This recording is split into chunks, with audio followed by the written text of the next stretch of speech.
I curled my own hair that morning. Standing in the bathroom mirror of the small house I'd lived in for 31 years, the one my late husband Harold and I had painted ourselves the summer before our son was born, I twisted each section carefully around the barrel and told myself I looked fine. I told myself it didn't matter that no one had offered to help. I told myself a lot of things that morning. My son Theo, and I still cannot say his name without feeling that particular ache that only mothers understand, had been engaged to Claudine for 2 years. 2 years of stiff dinners at her parents' house in Westchester, 2 years of sensing that her mother, Marguerite, found everything about me slightly embarrassing. The way I dressed, the neighborhood I lived in, the fact that I had spent 26 years as an elementary school librarian rather than running a foundation or sitting on a board somewhere. Marguerite was the kind of woman who wore her wealth like armor. Every sentence she spoke was polished to a high shine. Her house, and I refused to call it a home, because homes have warmth in them, was one of those magazine places where you're afraid to set your coffee cup down. She collected art I didn't understand and opinions I hadn't asked for, and she gave both away freely. Claudine was her mother in 30 years. That's not cruelty, that's just what I saw. But Theo loved her, and Theo was a good man, the kind of man his father raised him to be, and so I kept my mouth closed and I smiled at Sunday dinners and I told myself that love was the thing that mattered. Harold used to say that, love is the load-bearing wall. He said it when things got hard between us, when money was tight, when his mother had been difficult about something. I held on to that phrase after he died the way you hold on to a coat, still smells like sausage. The engagement party was held at Marguerite's house in October. She'd hired a caterer, a string quartet, 2 photographers, and someone whose entire job appeared to be ensuring that the floral arrangements stayed symmetrical. I drove up from my house alone, because Theo was already there helping set up. At Marguerite's request, I assumed, though he didn't say so. I wore a navy dress that I had bought specifically for the occasion. I'd stood in the dressing room for 40 minutes deciding. It was elegant, conservative, the kind of thing you wear when you want to be appropriate and invisible at the same time, because you already sense that appropriate and invisible are what's being asked of you. Theo's face when he saw me come through the door, that face I will keep until I die. He crossed the room in 4 steps and hugged me hard and said, "Mum, you look beautiful," and I believed him because Theo doesn't say things he doesn't mean. That's one thing I know about my son. Then Marguerite appeared. She materialized the way expensive women do, unhurried, composed, already calculating. She kissed the air near my cheek and said, "Vivienne, so glad you could make it," in the voice she reserved for people she was glad had come so she could keep an eye on them. She took my arm, gently, firmly, and steered me toward a table near the back of the room. Not the family table. Not anywhere near the family table. I sat down. A young woman I didn't recognize sat across from me, a couple whose names I never caught. We made polite conversation about the weather and the drive up and wasn't the house something.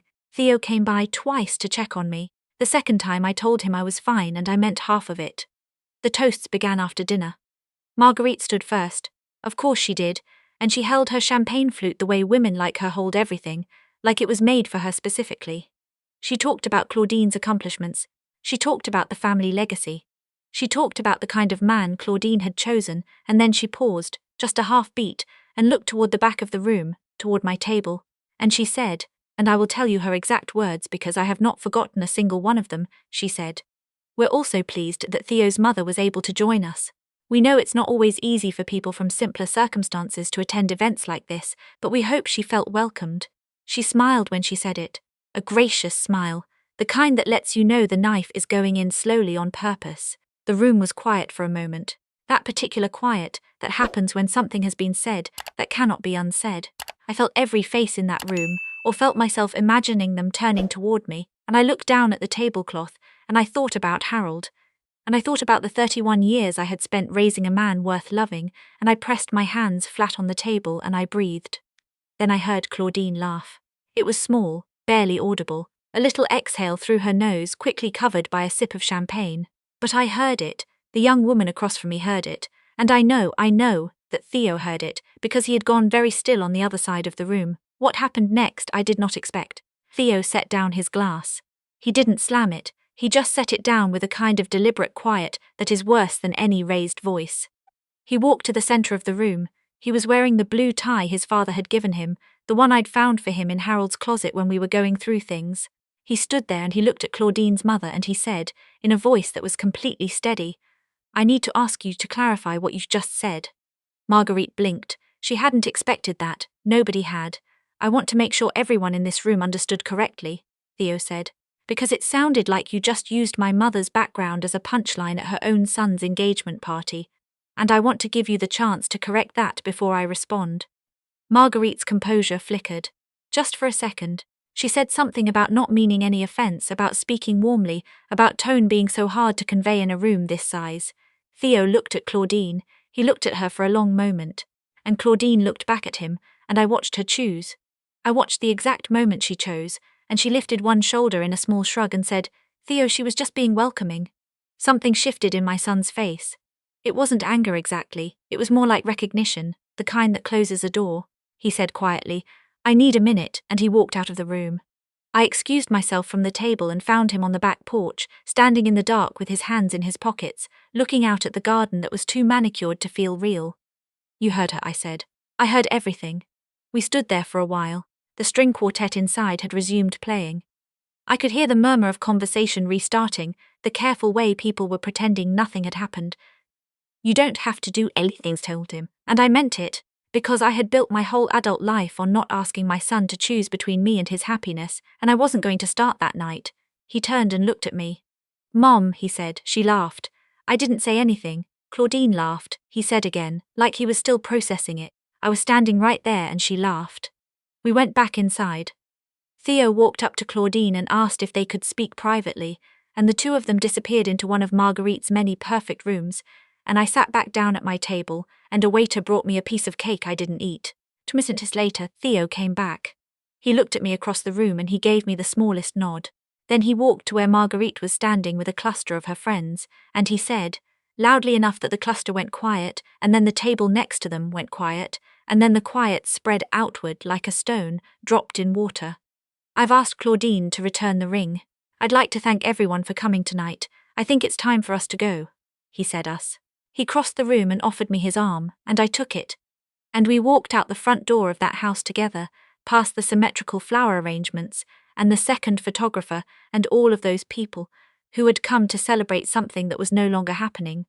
It was 43 degrees outside. I had left my coat at the table.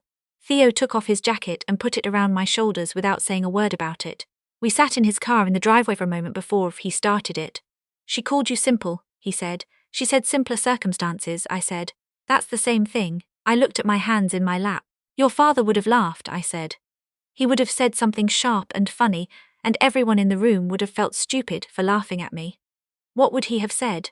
I thought about it. He would have said something like, "She delivered an insult in a Chanel suit and expected everyone to applaud the tailoring."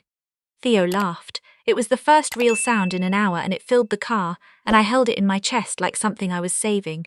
He drove me home. We didn't talk much on the way. There wasn't much to say yet.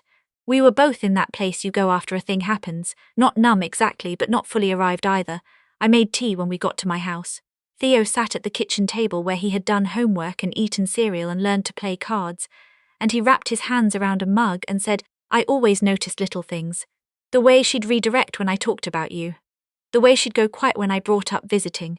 I told myself I was imagining it. You weren't," I said. "I know." He stayed until 11.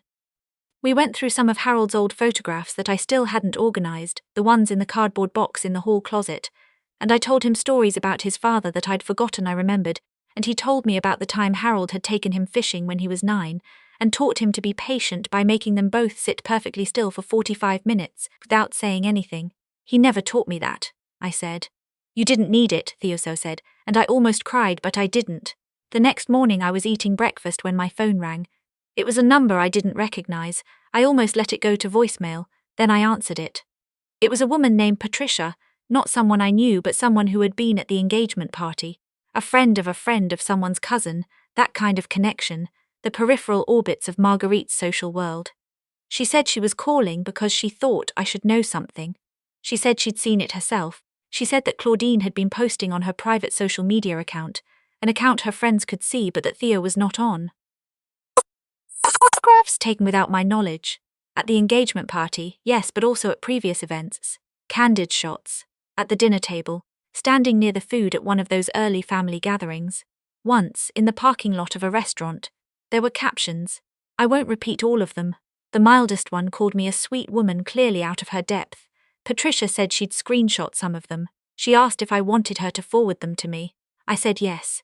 I sat at my kitchen table and I looked at photographs of myself that I had not known were being taken, going back 18 months, with words underneath them that made me feel sick and then made me feel foolish and then, after a while, made me feel something closer to clear. I called Theo. He drove over in under 20 minutes.